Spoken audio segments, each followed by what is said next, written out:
ఎలా ఉన్నాయి బీఆర్ఎస్లో పరిస్థితులు? ఈ మధ్యకాలంలో మనం చూసాం, ఎమ్మెల్సీ కవిత కొంచెం కుటుంబానికి దూరమైంది, పార్టీకి దూరమైంది, బీజేపీలో విలీనమవుతుంది, బీజేపీతో పొత్తని ఆ కామెంట్స్ వస్తున్నాయి. ఈ సమయంలో మీరు దానికి సంబంధించి ఏం చెప్తారు? సతీష్, ఇప్పుడే మీరే అన్నారు కష్టకాలంలో ఉన్నప్పుడు ఈ రకమైన నిర్ణయం అని. ఇదే సమయంలో మళ్ళీ వాళ్ళ కూతురు వల్ల ఏర్పడుతున్నటువంటి ఇబ్బందుల విషయం, ఇతర ఇబ్బందుల విషయాలను గుర్తు చేసి వాళ్ళని డిమోరలైజ్ చేయాలని నాకు మాత్రం లేదు. ఎందుకంటే వాళ్ళతో చాలా పెద్ద జర్నీ నేను చేసినా కాబట్టి ఈ పరిస్థితులు అవన్నీ విషయాలను పక్కన పెట్టి ప్రస్తుతం నేను తీసుకున్నటువంటి నా వ్యక్తిగత నిర్ణయము, నా ప్రజల శ్రేయస్సు కోసం నేను తీసుకున్నటువంటి నిర్ణయాలపైన మనం మాట్లాడుకుంటే బాగుంటుంది. వారి కుటుంబ విషయాలు, ఇతర విషయాలపైన నేను మాట్లాడడం బాగుండదు. ఏ విషయాలైనా సరే, మీరు బీజేపీ పొత్తు విషయం అని అంటున్నారు.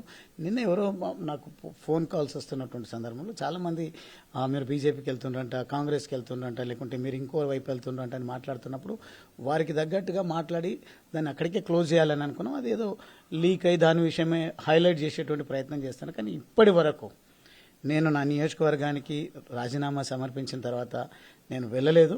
రేపు ఎల్లుండి మా వాళ్ళందరితో మాట్లాడి వాళ్ళ ఆలోచనలకు తగ్గట్టుగా వాళ్ళ అభిమతానికి అనుగుణంగా నేను నిర్ణయం తీసుకుంటా తప్ప ఇప్పటికీ బీజేపీ కాంగ్రెస్ అనేది లేదు.